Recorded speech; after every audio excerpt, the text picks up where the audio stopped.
Collaboration in action for us is when I see people out in the world doing things that is having a massive impact, and it might be that you can see, for example, in the NHS, the cleaner that goes around cleaning the beds and is a cheerful attitude and bothers to stop and speak to the patients and have a nice conversation if they haven't had any visitors for a little while, making a massive impact. That's collaboration in action. She's doing things that are going to affect the whole, but she's also looking at the individual and the person as well. So when I invited Jane Gunn, if she would talk to us, it came from a point of view of having got to know Jane over the last 18 months. I understood that what she was doing, not only was doing, this is my job, it was much, much more than that. It was a real passion for giving people the tools to connect more deeply, to overcome adversity, to get past that argument, to get past that disagreement, to come together, to forward whatever they were doing. So she is an epitome of a collaboration in action when she comes together and she helps people. So I'm just inviting Jane now to come and share her thoughts. She is an international speaker. She's an author. She runs her own podcast as well. Probably a domestic goddess, knowing Jane. She is a mother and a grandmother, keen cyclist, and I've got a wonderful laugh. I'm sure you'll find out about that soon as well. So I'm going to stop the share and, no further ado, hand over to Jane. Thank you for coming, Jane. It's lovely to have you here. Thank you, Jill. You've got it wrong already. I am not a domestic goddess, I've worked out that if you dust the house, something comes back and you have to do it all over again. So that's why I could excuse you, because my cleaner is here. So if you hear some banging around, it's not me, it's her. All right. So thank you all for being here today to listen.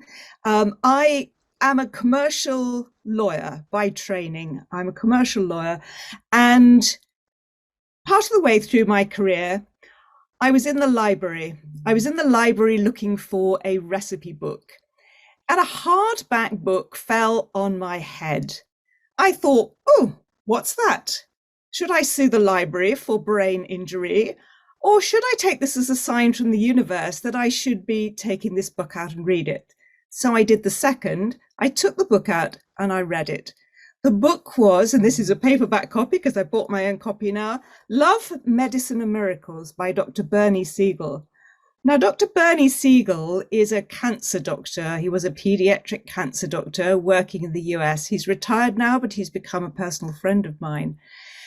And Dr. Siegel was looking at his work as I was looking at mine and being frustrated. He's saying, well, I have to deal with patients as their disease, as a number, as statistics. And sometimes they get better and sometimes they don't get better, but I'm not quite sure what difference I'm making and I feel frustrated. I've either got to give up my job as a doctor or I actually find a different way of practicing. And for Dr. Siegel, a different way of practicing was to put love at the heart of what he did. And putting love at the heart of what he did for Bernie Siegel meant that he actually helped the patients to understand their needs, their fears, their interests, what was actually going on in their life or had been going on in their life, and to help them to understand themselves more and also to build a relationship. He didn't believe in this distance between a doctor and a patient, keeping a professional distance. He's like, no. He was one of the first doctors to push his desk against the wall and say, give me a hug. If you want a hug from the doctor, have a hug from the doctor. So that's the first thing that happened. The second thing that happened around that time was that I was invited to take part in something called the Tomorrow's Company inquiry. Some of you might have heard of it. Professor Charles Handy, business guru in the 1980s and 1990s. And he took a group of chief executives from public limited companies and he sat them down to dinner and he said, what is a company for? Is it only to make money for its shareholders? Or does it have a wider purpose? And two things came out of that inquiry that I took part in.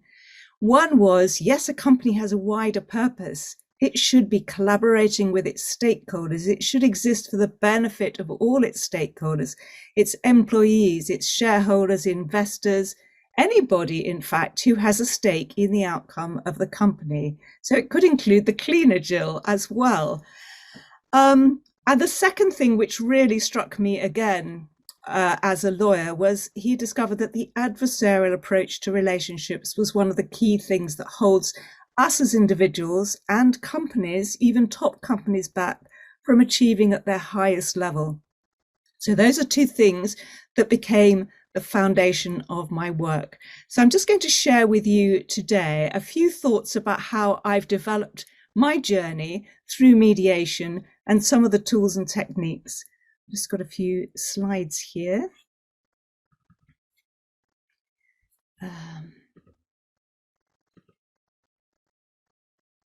So here we are in a time of change, challenge, and crisis. And I know that's impacting so many of us, but one of the key skills that differentiates those that survive from the rest in times of change, challenge, and crisis is this ability to rise above this adversarial approach and really to collaborate, as Jill encourages us to do.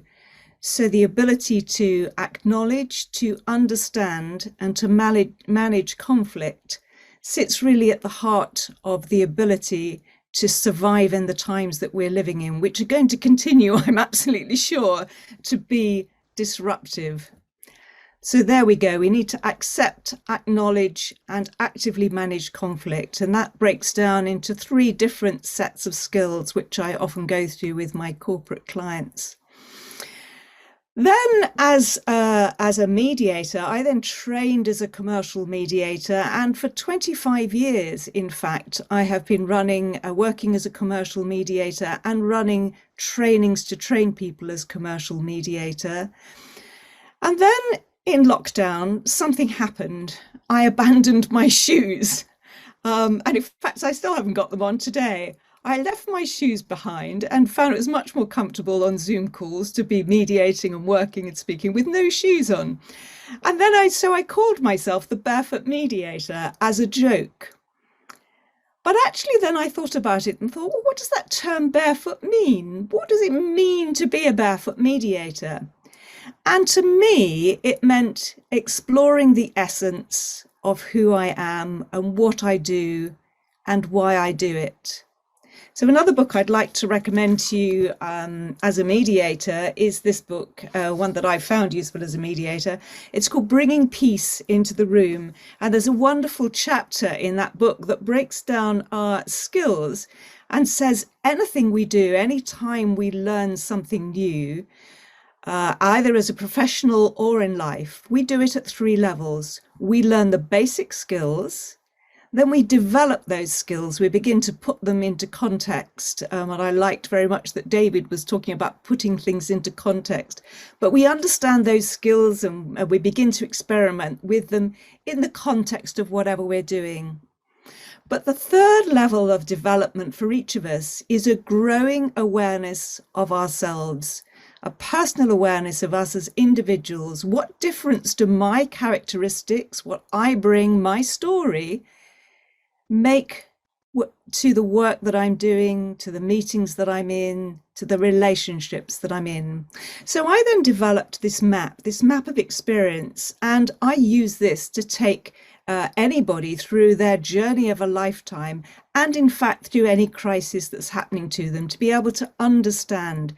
And you can even unpack any conversation. And I know Jill wanted me to talk about where conversations get stuck, but thinking about any conflict or any conflict-ridden conversation, where is it that it might be getting stuck? So already looking at this map, you may, from your own perspective, to be able to see some things that you might relate your own experience to. For example, a storm, or wearing the wrong shoes in the wrong situation. Or perhaps for many of us, you see this fallen oak tree, which means your life has been completely uprooted. But let me take you through just a few of the elements of the map and what it might mean in terms of resolving a conflict or having a difficult conversation. Here to me is the essence of barefoot mediation. understanding these things. What is conflict? Why is conflict magic? I talk about conflict as magic. What are some of the common issues that cause conflict? Again, from a company perspective, what are my stakeholders? Why don't I say what's on my mind? Why do you and I see things differently? Why don't I behave as I would like to? Why does conflict escalate so quickly? Why is it that we talk least about the things that matter most? What is it, Jill, that my brain needs to collaborate? Why do values matter? And then the skills. How can I better hear what needs to be said? How can I better say what needs to be heard? So here are some of the things from the map that impact on the way we have conversations and that we manage challenge and, in fact, conflict. All of us are weighed down by baggage, the weight of things that have happened to us in the past, but not only things that have happened to us in the past, but things that have happened to other people in the past too. So we carry with us the culture and conditioning that we have experienced in our families, in workplaces, and things that have happened to us along the way. And having an awareness of what those things might be, and knowing that they're weighing us down, and knowing that they're affecting our ability to communicate with each other, our ability to see clearly, is one of the levels of self-awareness that I encourage people to explore. And for myself too, as a mediator, it's important to know what baggage I'm carrying and how that's impacting on me. The second place on the map where many of my clients spend an awful lot of time, and in fact almost their entire existence, is what I call the murky swamp of reality. Getting stuck in this place is literally like being stuck in a stagnant pond. You can't see anything but mud and weeds, and it's really difficult to see because it's just so murky. And the challenge when you're stuck in the murky swamp is that you want to climb out quickly. But actually, sometimes you need to dive down and explore, what are the roots of this stuckness? Why am I stuck in this place? Understanding what's actually going on underneath the surface is one of the things that we do in mediation, which is so important. What exactly are my beliefs? What are my values? What are my needs? What are my concerns? What are my fears? And the same for you. I need to know those things about you. If I scramble out of the swamp too quickly, I won't have explored what's actually going on. The next place you come to then is a crossroads, and you have to make a choice. Once you've got a way out of your swamp and you're back on the road, there are still some challenges ahead. And on the map, you may have seen that there's a crossroads. And there you have a choice between going over the bridge of peace or actually going left, which is into the abyss, the nowhere abyss. And many people end up in this nowhere abyss. So going over the bridge of choice means that you do have a choice. It's important that we have choice, and it's important always that we give choice. In mediation and in conflict resolution, in conversations, one of the important elements is giving choice and giving power back to other people so that they feel confident that they are making their own deliberate choice. And then you need to know very clearly, what direction am I going in? Where am I trying to get to? And this compass, which is part of the map, also describes the process that I would go through with anybody in a difficult conversation or in a mediation. What's actually happening now? What is the issue? What's the concern? What is it we need to talk about? What's the experience and what do we need to explore? What are some of the possible solutions? Let's come up with lots of options. And once we've decided on one option or several options, let's walk forward with that. Let's make an action plan. So this compass actually describes very clearly and simply a process that you can go through to explore any issue or have a difficult conversation. And finally, we need to know, where are we trying to get to? My clients often, when I ask them, well, what outcome would you like? They say, I don't know, I hadn't thought about that. I just wanted to win the argument. But knowing where we want to get to and having a vision of that is really, really important. So the point of the journey is to get to the mountaintop of experience. How do I get there? Well, the mountaintop of experience is a place where you have become much more aware of who you are, what your story is, what your history is. And not only that in a selfish way, but to understand where others are coming from too, and be able to, as you see here on the diagram, help someone else up the mountain. And of course, whenever you get to the top of the mountain and you look out, you always see that there's another peak that you'd like to climb. And so you never finish your journey. I was lucky enough at the end of the Tomorrow's Company inquiry to be invited twice to have breakfast with Professor Charles Handy, and he gave me 3 tips for my journey through life. He said, become a speaker, write a book, and then he said, this will be your lifetime's journey. Your job will never be finished. Thank you, Professor Charles Handy, for that.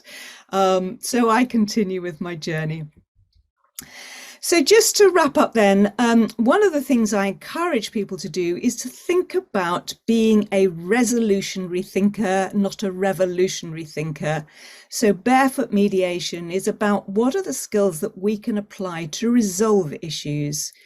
And it's important for me when I'm mediating, and it's important for you, that anybody who's making a decision and resolving a conflict has done it from a place where they've chosen the outcome.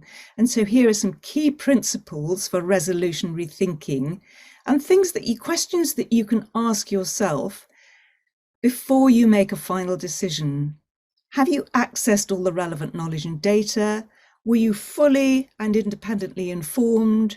Did you weigh all the evidence without coercion? So even in a mediation, it would be very easy for me to be persuading with my legal background or coercing someone else to do something that they hadn't actually positively chosen for themselves. And I need to be aware of that and very careful of that. Have you applied all your own values and criteria? Have you considered all the potential consequences? And did you decide based on all of the above? So the key to having challenging conversations, resolving conflict, and applying these principles of self-determination is to go through a process and to have a framework for your thinking and for your conversation. And that quite simply is to know what is it we need to talk about, when we need to set up a proper meeting and a nice environment and decide, is now the moment or should there be another moment? Who should actually be involved in this conversation? Is it just the 2 of us? Is it a small group, or should it be a much larger, more collaborative meeting? And how are we going to do that? What's the framework for our thinking and for our discussion? So I have 2 mantras that underpin my work, and they are: whatever is unspoken is hardest to change, and we speak least about the things that matter most. Whatever is unspoken is hardest to change, and we speak least about the things that matter most. So I know Jill asked me to ask you a question that you could discuss in groups. And my question is, thinking back over what I've shared with you and the different stages of that journey, what baggage are you carrying? Where do you get stuck? What choices do you make when you have to choose between the nowhere abyss and going over the bridge of peace? And how do you climb up to that mountain of experience and take others in the conversation with you? My question to you is, what conversations are you not having and why? In your business, in your home life, in both together, as they're often linked at the moment? That's the question I'd like to pose for you all in your breakout room. My final slide is just any contact details. There's a free download there, and there's a link to my course, which I can tell you about later, and I'm sure Jill will ask me about. So Jill, thank you very much. Over to you with my question.